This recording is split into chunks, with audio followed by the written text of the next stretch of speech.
Chapter 1. Over time, society demands various things from us, and we respond by refining our skills and thoughts. Contemporary psychologists, including Lewis Terman, believed that the intelligence quotient, IQ, is the only important part of a person. At a young age, he knew he was different and more gifted than other kids around him. To him, intelligence is a natural characteristic that predicts our path in life, and IQ tests could capture raw brain power. To confirm his theories, Terman modified the old IQ test and created a formula for tracking results. His goal was to enable schools to develop and use teaching suitable for each child's ability. In 1920, he started to use this tool to track the lives of over 1,000 gifted children, fondly called termites, in California, and studied their progress for several decades. One of the termites, Shelley Smith, dropped out of Stanford University and launched a successful career at Life magazine as a reporter and researcher. She married photographer Carl Meidens, and today they travel around the world. IQ tests are not an adequate measure of total intellectual potential. The use of the IQ test is not really in fashion anymore, but some schools still use standardized tests inspired by IQ. For instance, U.S. colleges use the Scholastic Aptitude Test, SAT, to capture the necessary abilities of applicants for admission purposes. These tests show our learning and complicated information processing abilities. For example, if you want to study courses like computer science or law, higher intelligence is an advantage since you will learn and apply abstract or complex ideas. But other vital skills, like practical problem solving and creativity, are discarded as irrelevant. But we can't entirely rely on the test results without considering the changes in behavior and performance that aren't included in the results. In various fields, we have seen regular folks that do way better than people with high IQ scores. Despite the general intelligence of the termites, most of them made conscious decisions to avoid stressful and high-flying careers. Not only do general intelligence and academic education fail to protect us from various cognitive errors, smart people may be even more vulnerable to certain kinds of foolish thinking. David Robson. This summary highlights some common misconceptions that have led us into an intelligence trap and what we can do to find our way out of it. Chapter 2. Training one aspect of our reasoning won't automatically lead to the development of other problem-solving abilities. The Flynn effect has come out to challenge the interpretation of general intelligence as an almighty learning and problem-solving ability. The Flynn effect indicates a sudden spike in IQ over the last few years. Psychologist James Flynn became interested in IQ when he stumbled on bizarre claims that people from some races are less smart. He believed that environmental factors could be used to explain the differences in IQ. While analyzing studies, he surprisingly found that intelligence for all races has been increasing over the years. This discovery stands in stark contrast to what psychologists have believed for years. They thought we mainly inherit intelligence from our parents. The sizable societal change could be due to the symbols and patterns taught from childhood. Children have learned to think more in abstract terms, which is causing IQ to increase over time. Our minds have been modified into Terman's image. Our abstract reasoning improves as our genes interact with the environment. Results from studies about the Flynn effect suggest general intelligence is based on the interaction of our genes with the surrounding culture. Our nonverbal reasoning was improved massively, but skills like navigation that are not measured in IQ tests have deteriorated. It seems we have only developed specific skills that will boost our abstract reasoning. General intelligence tests are just one aspect of our mental machinery that controls analyzing and absorbing complex theoretical information. We need to find a way to incorporate other elements that are not mainly related to IQ. Emotional intelligence was the next buzzword to become famous. It suggests our social skills govern our outcomes in life, but critics argue that EQ tests are flawed and not as helpful as IQ tests. Chapter 3. We can get compelling results by improving our reflective skills and merging them with other principles of evidence-based wisdom. A psychologist at the University of Waterloo, Iger Grossman, conducted a random controlled trial on evidence-based wisdom to learn more about the metacognitive components that guide people toward a sophisticated understanding of situations. He asked his test subjects to think aloud about different dilemmas. He scored them based on their humility and the sophistication of their point of view. He found that wiser participants are more capable of thinking around problems, regardless of their intelligence. A comparison of the participants' thinking to the various measures of well-being confirmed people who are more thoughtful to do better in life, are happier in relationships, and are less prone to depression. Therefore, qualities like intellectual humility and the ability to understand the perspective of others might reveal more about your well-being than your actual intelligence. Intelligent people run the risk of becoming poor thinkers and terrible decision-makers. The truth is, intelligence is not a definite indicator of strong mental prowess. While there's no doubt that intelligence can help you learn, process, and assimilate complex information effectively, it is also essential that you don't just blindly rely on your brain power. According to David Robson, smart people are in danger of falling into the intelligence trap because the more intelligent we become, the more biased we tend to be in our thinking. To apply our intelligence rationally, we need to avoid allowing our gut feelings and emotions to control our actions. Most intelligent and educated people cannot use self-reflection to deduce signals and determine cues that might lead them astray. They justify grave judgments with knowledge and intelligence. The good news is, reflective skills have improved naturally over the years, and we can learn to mix them with evidence-based wisdom. The knowledge will lead to an improvement in our creativity, memory accuracy, and social sensitivity.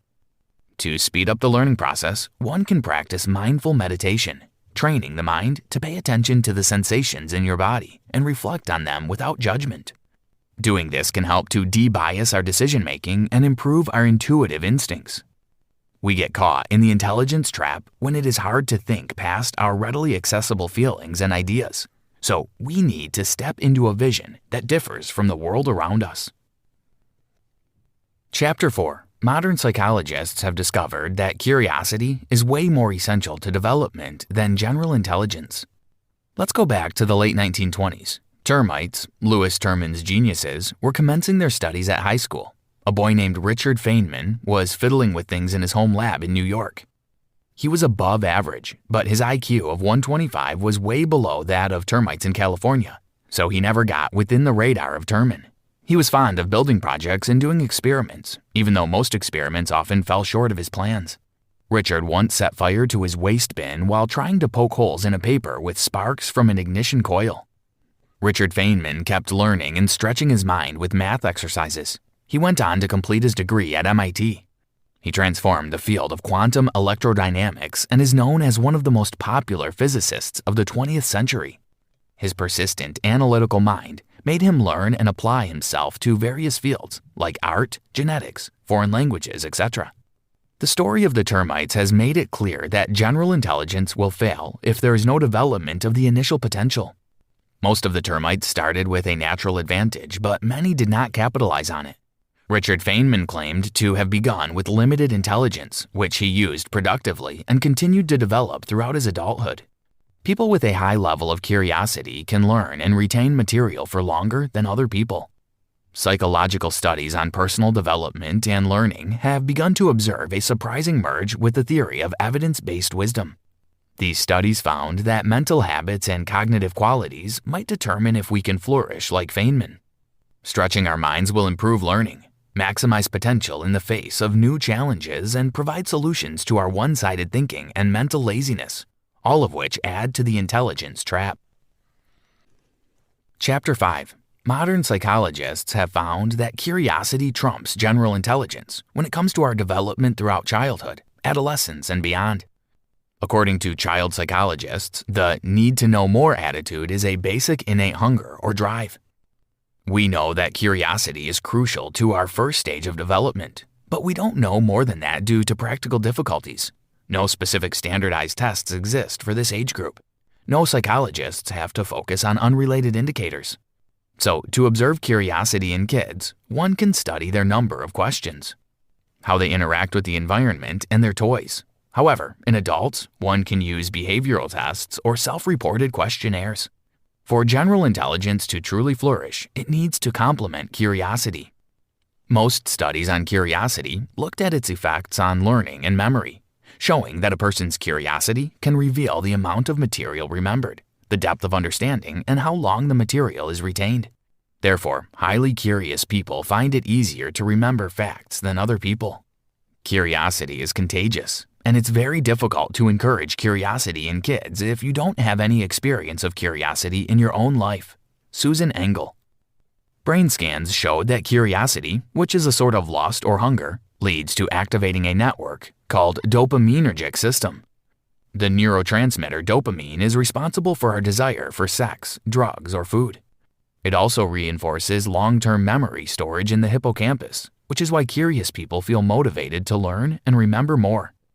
Curiosity doesn't seem to have killed the cat. Instead, being curious opens our minds to learning and better understanding. Chapter 6. Once people become interested in something, a dose of dopamine enables them to memorize related information. Psychologists term conscientiousness, curiosity, and general intelligence as the 3 pillars of academic success. A person lacking any of these 3 qualities will suffer. Curiosity also allows us to develop tacit knowledge at work, which has several health benefits such as less stress, improved social skills, improved creative intelligence, higher motivation, etc. The result is a more fulfilling and more productive life. Having a growth mindset enhances our learning and pushes us to overcome failure. Our strength lies in our beliefs about our talents. When Stanford University psychologist Carol Dweck asked kids to solve logical puzzles, their abilities did not translate into success. The kids with a growth mindset believed that they will get better with practice. Meanwhile, those kids with a fixed mindset believed their talent could not be changed since talent is innate. The latter set fell apart when faced with complex problems because they thought that they would always fail. Having a fixed mindset means you might be sabotaging your chances of future success by staying away from new challenges that will push you out of your comfort zone. Scientists, especially when they leave the particular field in which they are specialized, are just as ordinary, pig-headed, and unreasonable as everybody else, he wrote in the 1950s, and their unusual high intelligence only makes their prejudices all the more dangerous.